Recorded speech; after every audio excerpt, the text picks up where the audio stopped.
Hey, it is Nik and Adinah. Hello. And we are here today with Love and Respect, the session 3. Chapter 3 and session 3 this time. Mm-hmm. Now, we're doing all the different chapters. Some of the sessions have more chapters than we are doing, but we're doing one chapter at a time. That way we can really give more of the content with this lesson. Yeah, I agree. It's a lot of, there's a lot of nuggets to be found, and to just kind of break it up. The way the workbook is, there's actually 14 sessions, but sometimes you'll notice that once you get past sessions 1 and 2, that there are multiple chapters per session, and you don't want to have to really, fast forward through it. So we're just taking it a chapter at a time. For instance, session 3 actually has multiple chapters, but we'll be focusing on chapter 3 for today. Yeah, because we have done some of the sessions that had 3 chapters, and it was a lot to do, and we had an hour to teach it, so it was a lot to do. It'll definitely be a lot in 10 minutes or so that we want to do the video. So we want to give more content. We want to provide you guys with most of the nuggets that are there. So we will be going chapter by chapter. Yes, that's true. And before we get started, it's a good time to subscribe if you are not a subscriber, and also to give the video a like, and also to place any comments that you have as it relates to chapter 3 down in the comment section below. Yeah, and someone did put a message on our last video. It did. And so they put a comment out there. It was comical Canadian. So we said we were going to shout him out. So we appreciate the first comment, and we're just doing different things to shout out our different subbies for whatever reasons. And so that was the one that we shouted out. So we will be sending him a message, letting him know that we shouted him out on this video. Showing him some love. We appreciate the love we got as well. Okay. All right. So here we go. Session 3, chapter 3. Get your phone and glasses. It's time for business. Okay. So I didn't want to necessarily go through every question in every chapter. Did you really necessarily want to go to question number 1? Because if not, I will go to question number 2. Let's go to 2. All right. Question number 2. Read Unconditional Respect, an oxymoron. And that's in the book, pages 42 to 44.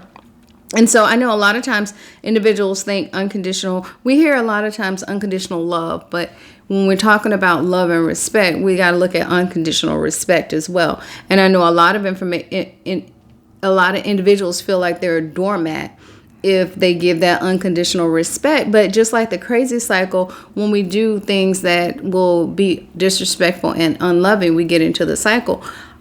The author is saying, and I also believe, that if we do things positively and with respect, we will get the love in return. So oftentimes we think about you reap what you sow. So if you reap that respect, then oftentimes we'll get that respect and that love back. Yeah, he makes mention, Dr. Emerson, as far as how when some individuals hear unconditional respect, that they feel as though it could be an oxymoron. That, okay, we often hear the term unconditional love, but we rarely hear unconditional respect. And is that possible? He makes mention that, just with unconditional respect, it's not that we are to respect things that are disrespectful. Right. I think, which is extremely important, as he goes in and he makes mention around being a doormat. Yeah. No, we're not asking anyone to be a doormat, especially as it goes to the relationship between a husband and a wife, that a wife should be a doormat, but at the same time, a woman who desires that unconditional love should also try to take a look at the angle of unconditional respect, because that's what a man desires. And then here's the thing, too, with that question, it says choose from the following ideas and then write your own. I think respect is something a husband has to earn. And I know a lot of women feel like respect is something that everyone has to earn. I think husbands are so unloving, they don't deserve respect. That was number B. And number B? Letter B, you're going to get it. I'm Letter B. I'm always prepared.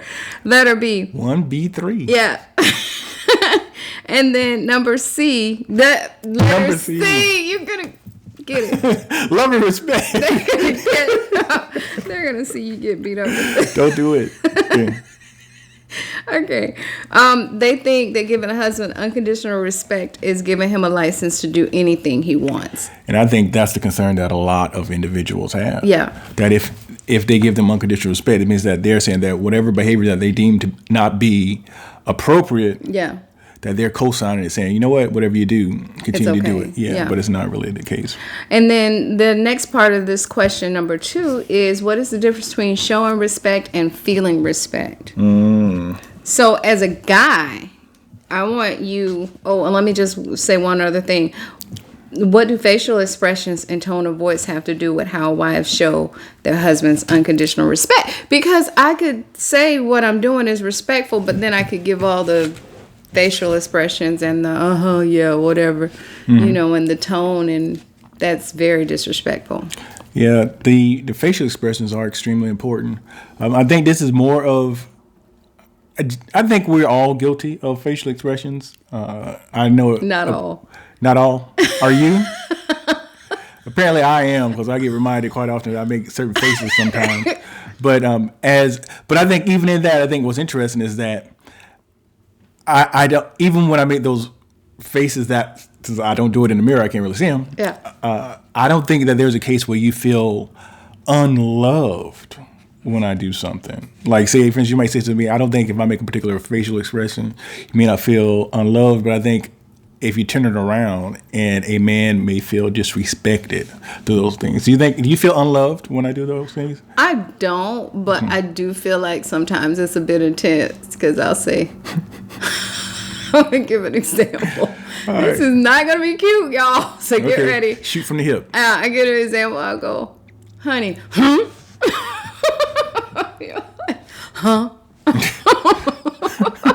And I'm like, oh. It's okay. Yeah, you're like, okay. Your face is all over the place, and I'm just like, Yeah, but I think as he points out, and he talks about it in great detail, especially in the chapters to come, about mothering. Yeah. And I think one of the interesting things about it is that there's certain things that I think as a child, not only but a man or a woman kind of thinks that when they become an adult, they will be able to do. Yeah. And so I think that if there are certain things that happens from a male perspective when it comes to his wife, that he feels as though he's being mothered, and sometimes it's very frustrating because he may feel as though, I've waited my entire life to be able to do some of the things that I've wanted to do because I couldn't do it as a child. And I hear somebody else again trying to treat me like mom, tell me what I can and can't do, or give me this particular response or reaction to some things that I feel as though it's in my right to do. Like, for instance, I work hard. I just want to play some video games. My mom never let me play video games because she used to, tell me about my books. Now I'm an adult, I work, I want to play video games, but now all of a sudden it's a problem. I know one thing that we had, one issue that we had early in our marriage, you would want to come in the kitchen with dirty hands. Yeah, because my mama used to run me out of the kitchen all the time. And I didn't understand why it was so frustrating to you that I would go, did you wash your hands? And then I had to learn that to you, that was disrespectful. But for me, that was unloving, because if you don't wash your hands before you go into the kitchen or in the refrigerator, then I could get sick. Yeah, it's true. And I think it ultimately comes down to a situation where you're just looking out for my well-being. Yeah. And I really had to get to the point where I had to realize that it was all about the well-being that you were my well-being that you were trying to keep in mind. And mine too. Well, I really wasn't thinking about you being selfish. I was thinking about you thinking about me, but I guess in turn, Well, I didn't want to get sick, because when I got sick during those times, I would be down and then I couldn't go to work. It was just the snowball effect for most people. I'm not putting my fingers in your mouth or nothing, so I don't understand how you'd be getting sick at all. So, but I understand that. So I had to really go ahead and focus that particular way. So you want to make sure that you do that. So. All right, so it's important, once again, the importance of whenever a husband is communicating those facial expressions. Yeah. We need to be mindful of it. So. And what I wrote for number 3, would it help if she remembered the husband needs respect, and it's just great for her to, just as great as for her to need love. Mm-hmm. And I just said that for this one, I said I think it is important for men and women to understand each other. Yeah. And again, it goes back to the blue and pink hearing aids, whereas I hear something totally different. We could hear the same thing, but I could interpret it different, and I could see things differently as well. Yeah, and also it talks about the perception of respect as well, and they talk about that in here. To me, the biggest disrespectful thing and we talk about this before, and we'll continue to talk about this, it's important for you to be able to decipher what something is to your spouse. Yeah. Because what something is to me will be completely different to another man. And that changes too, though, because even at the beginning of our marriage, I would say that it was disrespectful if something major happened to you that you would call someone else other than me. So, and that's changed. I don't feel that way anymore. So I think it just varies. I think it takes a lot of communication for us to understand ourselves and each other. Right. But I think it's important to keep that dialogue going, like you said, and understand that if what respect is to you when you are 20, it's completely different at 30. Yeah. So you really want to be I'm 30. Question number 5. Of course, you barely 30. Right. Barely 30. Barely. Yes, ma'am. Okay. Also, something else. We're talking about a man's deepest value. He talks about a national survey that was done. It was basically asked, would a man prefer or choose to be loved versus being respected? And an overwhelming number of those respondents said that they wanted to be respected. Right. But just because, respect is something to the core that individuals just want, especially a man. A man, yeah. And that's why, and I've said this before in the last video, that typically most of the altercations that you'll see a man involved in, it circles around disrespect. So it doesn't matter if it's from man to woman or man to man. It's usually about that disrespect, because typically most men can feel so they can really deal with anything else aside from disrespect. So that is a surefire way if you want to work on, and for lack of a better term, running your relationship in a ditch, is that you disrespect your spouse. Right. And likewise, also, you want to make your wife feel so that you don't love her. That's also a way to, get it going on the wrong foot. Right. It's true. All right. What question did you want next? I highlighted 5. Okay, let's talk about 5. So we skip 4 and we go 5. The question is, would you be among the 74% who believe the more negative experience would be feeling inadequate and disrespected? Why or why not? And do the results of the survey surprise you? Why or why not? And that's the 74% of men that would prefer respect over love. And I felt like it was right on the money. So. Yeah, I do as well. Alrighty. So if there's also a sentiment on top of page 49 that talks about discussing the concepts around just the contributions that a man and a woman can have, and a wife talking in a condescending manner and things like that. And I think it's extremely important that when we speak to our wives, that even though we desire to be respectful, we need to communicate respectfully, and that we shouldn't minimize our wives' contributions or their abilities and things of that nature, because we all have a very unique set of abilities and circumstances that we've been given by God, and we need to respect those and appreciate them. Absolutely. Number 7, do you think your wife longs to be the first in importance because she is a prima donna, or because she wants to respond, give, and serve? You want to answer that one? Well, I just said being first shows love and respect. And I answered it. I believe most women have to feel secure, and by being first in importance, it will provide that. Yeah. So then that's important. Alrighty. Did you have one you wanted to do? Because if not, I'll go straight to 8. Let's go ahead. 8. Now, it actually wrap up chapter 3, so we'll be doing good. Oh, wow. Hey. So we did it. Yay, we're doing it. We're quickly. Okay. Under husbands, do not say I told you so. What? And that's so important for men to not say I told you so to their wife. Because if a wife is showing love and respect, don't say I told you so. That's just rude. Okay, Emerson cautions husband that the concept of unconditional respect can be a huge piece of information for the wife to process. Why should the husband never say, "I told you so," or try to use unconditional respect as a weapon? So, Yeah, as we said before, unconditional respect is not a free pass. no. You know, it doesn't allow you to do what you want to and say, hey, you know, the book says you're supposed to respect me unconditionally. You know, it's That's a good way not to get respect. Yeah, it is. You know, like, no, you're supposed to be respecting me. You know, there's certain things that you have to do.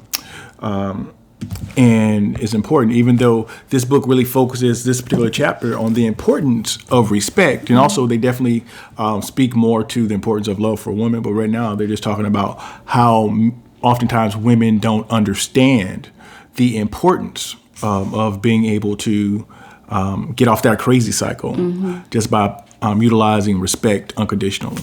So, And I think it's a cause and effect. Because I'm respectful, I'm expecting to be loved, and vice versa. Because you're loving, you're expecting to be respectful. And again, it's not manipulation, but it's motivation. You're motivating that person to give you what you put off. That's true. And in this chapter, it is actually titled "Why She Won't Respect, Why He Won't Love." Once again, it's about that crazy cycle. Yeah. You know, at some point, somebody has to be willing to step up and be the champion in a relationship and say, hey, you know what? Even though at this particular point, I may not be feeling loved or I may not be feeling respected, but we have to get off this crazy cycle. So somebody has to do something where we're giving that love or we're giving that respect. Right. So, Yeah. all right. Good So point. chapter 3. So what are your thoughts about chapter 3? Do you agree with it? Disagree with it? Do you have any application that you have been utilizing in your relationship in regards to chapter 3? Put it in the comments below. We have we check out the comments, so if you put anything down there, we'll definitely make sure to respond back to you. Also, if you do have any other questions in regards to relationships and things like that, please feel free to reach out to us, email us, or see us on our social media. As well, all the information is down below, as well as the link to be able to purchase the textbook and the actual workbook that we are utilizing for this series as well. Adinah Johnson, any other question you have? Owner of the most elaborate and beautiful sweater? No more questions or comments. Okay. All right, I got you. So thank you all so much. Take care of yourself. Keep loving one another. Until next time.